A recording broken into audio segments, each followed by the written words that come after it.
KBC में करोड़पति पति। सूरज के जीवन का एक ही फंडा था कि मेहनत तो गधा भी करता है, घर बैठे जो कमाए समझदार वही होता है। इसीलिए उसने कभी नौकरी ही नहीं ढूंढी।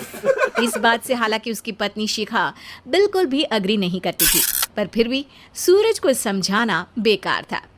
टीवी में कैसे बनोगे करोड़पति का ऐड देखकर उसे लगा कि बस अब तो घर बैठे ही वो करोड़पति बन सकता है, और उसके पीछे उसने अपने सारे सोर्सेस एक्टिव कर दिए। 2 हफ्ते में उसके कलीग के साले के पड़ोसी के बेटे का सोर्स निकलता है जो कि उसे शो में पहुंचा सकता है, और सूरज उससे मिलने चला जाता है। अच्छा, तो हमें मुकेश जी बता रहे थे कि आप हमें शो में पहुंचा सकते हैं। हाँ, उसमें कोई तकलीफ नहीं है।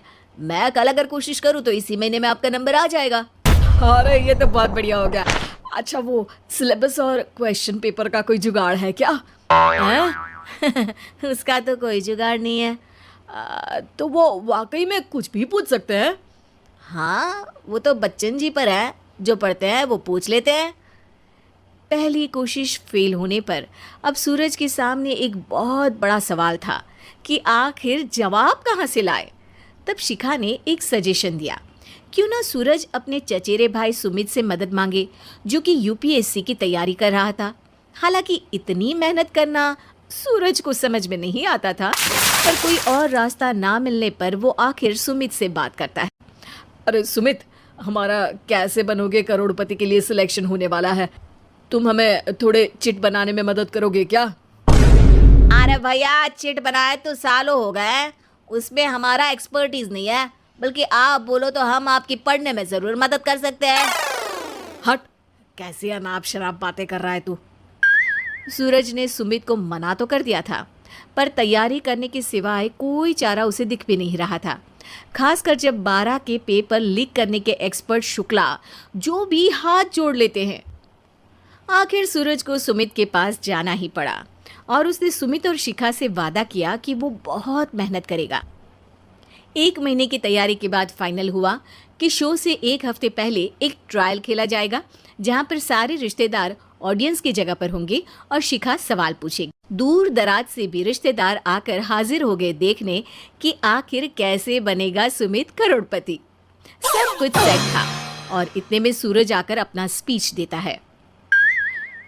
ये 1 महीना मेरे लिए आसान नहीं था, पर अपने भाई सुमित और अपनी पत्नी शिखा की मदद से मैं इतनी दूर पहुंच पाया हूँ। मेरे मम्मी पापा के आशीर्वाद ने भी बहुत साथ दिया है मेरा।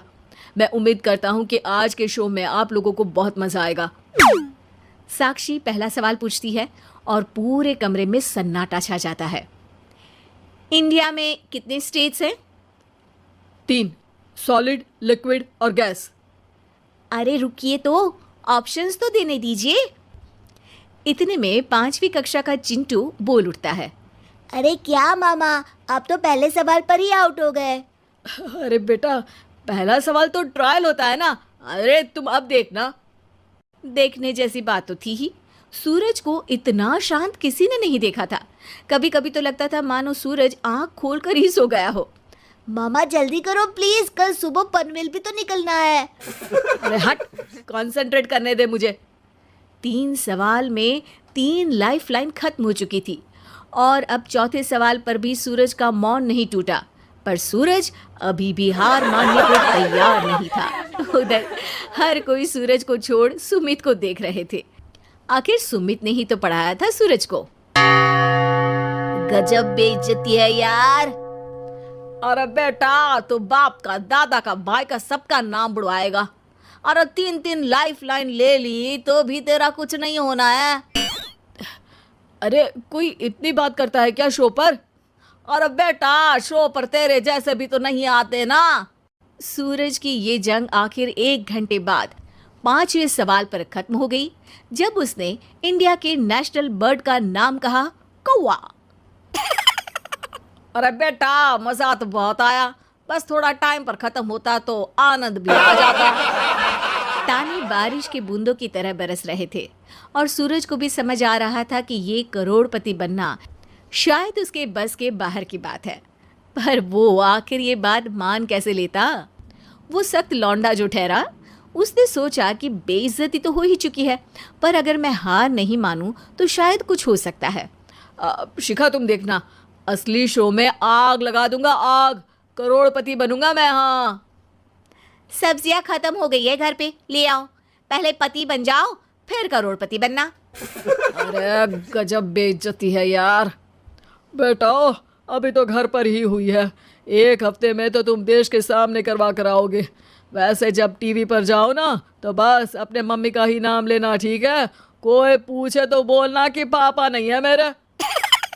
अरे पढ़ाई की, पेपर निकलवाए, इतने सारे लोगों को खाना खिलवाया, क्या फर्क पड़ा? इसीलिए मैं कहता हूँ कि मेहनत तो गधा भी करता है, घर बैठे जो कमाए वही सिकंदर। लेकिन मामा, गधे भी जानते हैं कि हमारा राष्ट्रीय पक्षी मोर है।